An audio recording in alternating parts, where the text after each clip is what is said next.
and welcome to this tutorial on how to sew the Sakatl skirt. It comes in 3 different lengths and it has a pocket. It's an asymmetrical skirt which is super lovely to wear in winter, fall, spring and summer. And here I'm cutting all my pattern pieces. I'm using a lightweight viscose fabric, but you can also use any other medium to lightweight fabric which is not stretchy. Like for example cotton or linen, or some mix between those fabrics.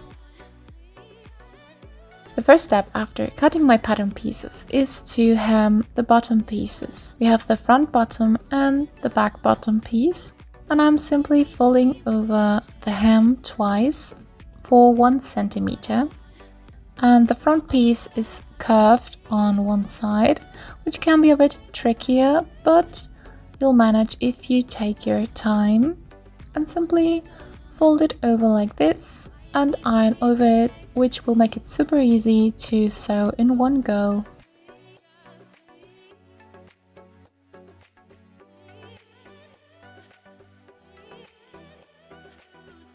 I'm sewing the hem using a regular straight stitch on my sewing machine, about 1 centimeter from the edge. I do this for the front and back bottom pieces.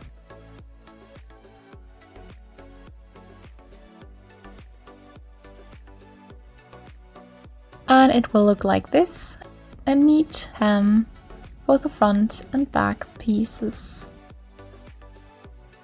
And the next step is to gather the bottom pieces for the ruffles. And for the front bottom, it is important to note that there's a notch, and you should only gather the front bottom piece after the notch all the way to the side seam.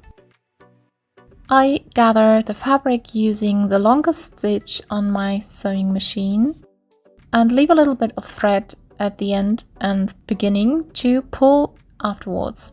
I sew 2 rows parallel inside the seam allowance, which makes it easier to gather afterwards. After sewing the gathering rows, you can gather them using the threads. Simply pull them a bit and spread the gathering evenly around the pieces. And then use the middle piece to align them together.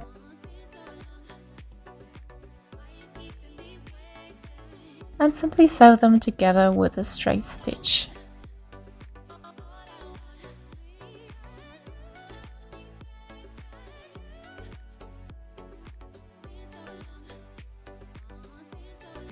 For the front piece, it is again important to note that you only sew the gathered part of the bottom piece to the middle piece.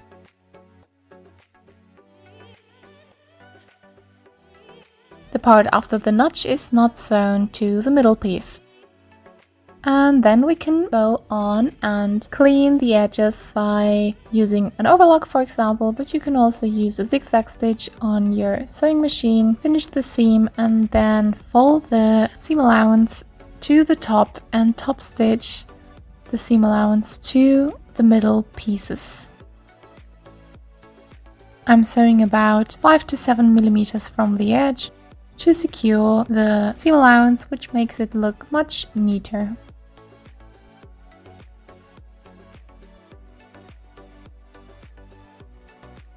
And this is the finished result for the seam from the right and the wrong side.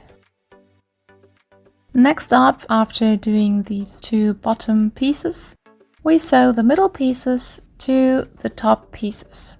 The step is basically the same. You gather the middle piece by sewing 2 rows of gathering. You pull the threads, spread it out evenly, make them match to the top, and then sew it to the top using a regular straight stitch.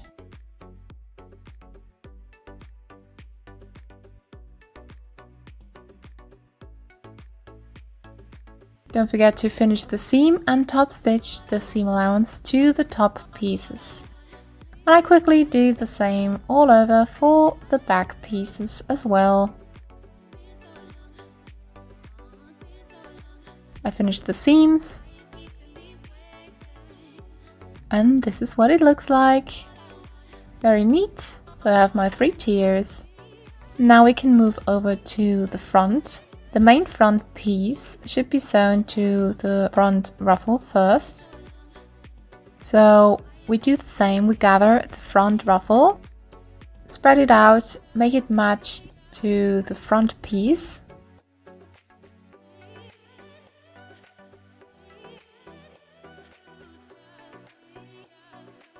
And then sew it with a regular straight stitch. I should have sewn the hem of the ruffle first.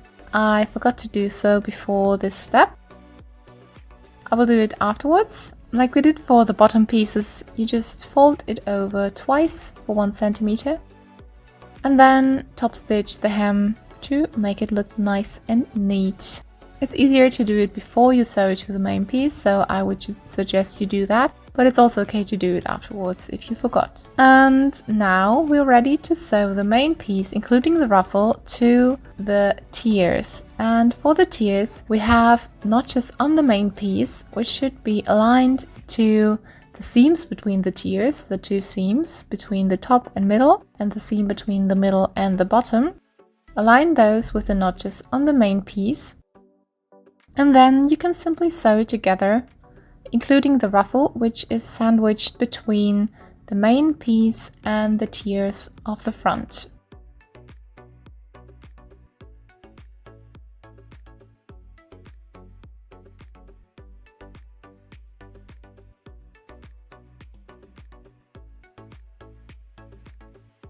Afterwards, you can again finish the seam and top stitch it to the main piece.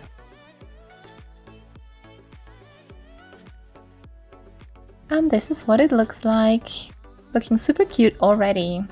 Now we can move over and start adding the pocket. I like adding my pocket to the side which has more volume. So that means the side without the main front piece. I simply pin the pocket to the top, and I do the same for the opposite side of the back, so they match. And we sew it with 1 centimeter seam allowance to the skirt.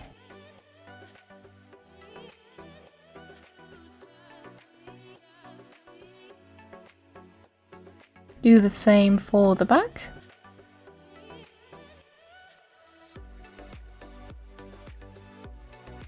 And then we fold the pocket over and understitch the seam allowance to the pocket to make the pocket invisible.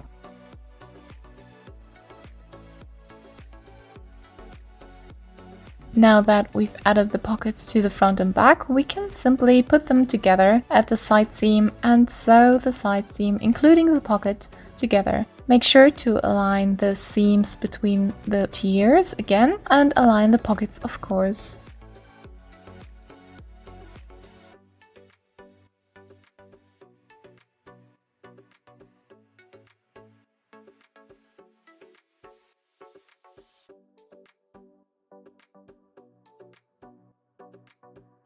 When you reach the pocket, you can let the needle stick inside and rotate the piece to get a nice clean edge.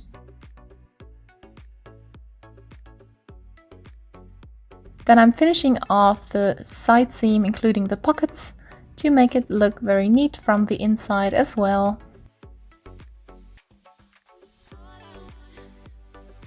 Now let's move on to adding the facing. Using your 2 front and back facing pieces, sew them together on the side where the pocket is, right sides together. And then you can also clean off these edges. I also clean off the bottom edge. I don't need to sew any hem if I'm just cleaning the open edges to prevent the fabric from fraying. Then I can add this facing piece to my skirt. It will fit perfectly, and I also recommend using interfacing if you're not using a medium to sturdy fabric. I'm using a cotton fabric to line my viscose fabric, and this works perfectly well But if you're using viscose, I recommend you use some interfacing. And I'm sewing it with 1 centimeter seam allowance, folding it over and understitching the seam allowance to the facing to make it invisible from the right side.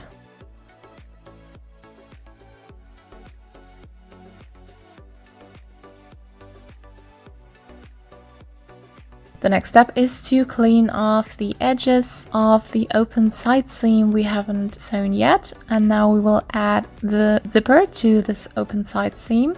I'm using an invisible zipper. You could also use a regular zipper, but of course this one will be invisible and it looks much nicer in my opinion, and it's also super easy to install. So what you have to do is align the zipper to the side seam. Make sure that the zipper will close so that the tiers align as well.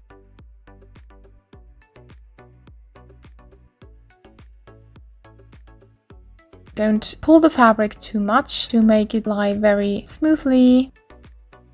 And then you can just sew the zipper to skirt using an invisible zipper foot, ideally, which makes this step super easy. I really recommend you get one if you don't have one already.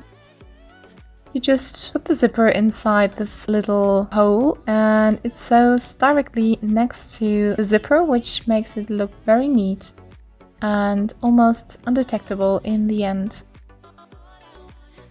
I do this for both sides, taking my time,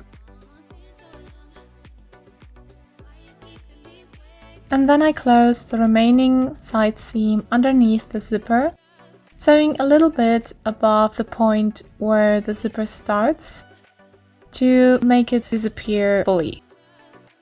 So it's not visible from the outside at all.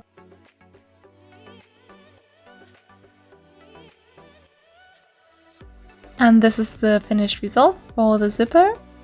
You can see that from the right side there's a smooth side seam. You can almost not see that there's a zipper.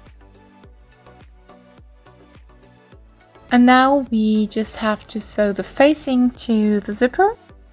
I fold the seam allowance inwards and then fold the facing towards the zipper. And since I'm not really a fan of hand sewing, I'm just sewing a few stitches across the facing onto the zipper only. Be careful not to sew onto the skirt as well. You can also of course sew this by hand if you prefer, but yeah, this is just so much quicker doing it with your machine. But if you're sewing by hand, you can maybe sew it up further even than with the sewing machine. And this is the result for the seam. I was careful not to sew onto the skirt, so it won't be visible from the right side. Then I gave it a good press, I ironed it all around the waist seam, and now we can add the tunnel for the elastic in the back. I'm just sewing about 1 centimeter from the top edge on the back only to insert my 7mm elastic afterwards.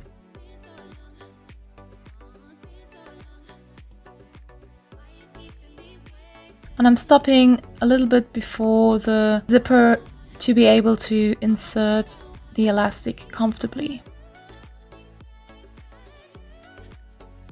Leave a gap here, and now we can take the elastic. I'm using this pin to insert the elastic, but if you have a better tool, of course, use that one.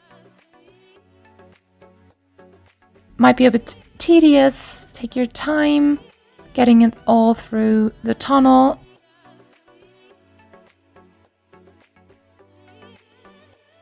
And what I do when I got it through there, I try it on and I assert the length I want, which is most comfortable for me. For me it's about 20 centimeters, and then I secure the ends with a few stitches on my sewing machine. These can be visible from the right side.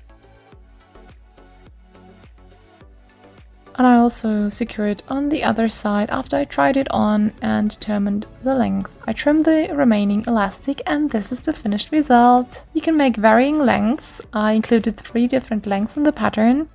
Thank you so much for watching. See you in the next tutorial. Bye!